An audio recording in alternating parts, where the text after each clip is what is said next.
I would have never expected that a year ago, that today I would be doing 50, 60, 70 push-ups a day.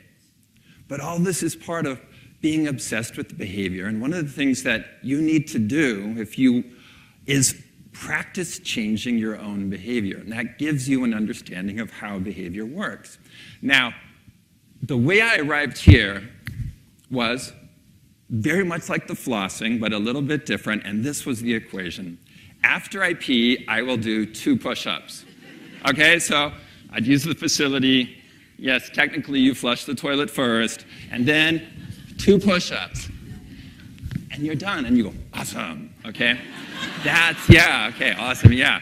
Well, after 2, it's really easy. You move on, then you do 5, then you do 8, and the current where I'm at now, I do 8, but I always do extra credits. So I tend to do 12 or so, and it adds up over the day. I end up doing, who knows, 50, 60, 70, depending on how much water I've had and other factors. The good news is that behavior and behavior change is not as complicated as most people think. It's systematic. One of the best ways to get people to do a behavior in the long term is to build their confidence and ability through baby steps. Now, I know you've heard the term baby steps before, and sometimes people trivialize that because it's like, baby steps, it sounds trivial, but it's not.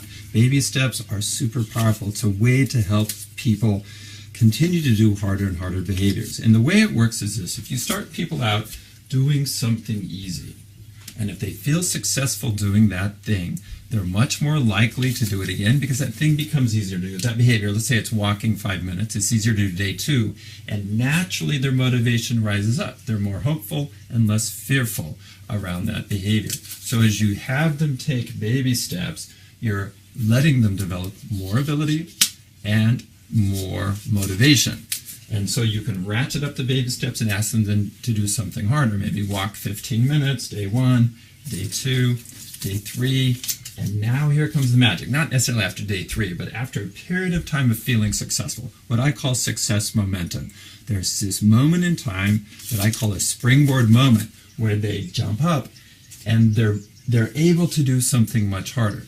What seems to happen is their fear shifts to hope. So fear depressing the behavior. As they feel successful, then they become more hopeful than fearful. And notice as the motivation goes up, they're able to do a hard behavior. And I found that people actually select the hard behavior on their own, and they do this without me prompting them. The key is to help them take baby steps, guide them on the baby steps, and help them feel successful. That's how you tap into the power of success momentum, and you lead them to what I call a springboard moment. And boom, they'll do these harder things.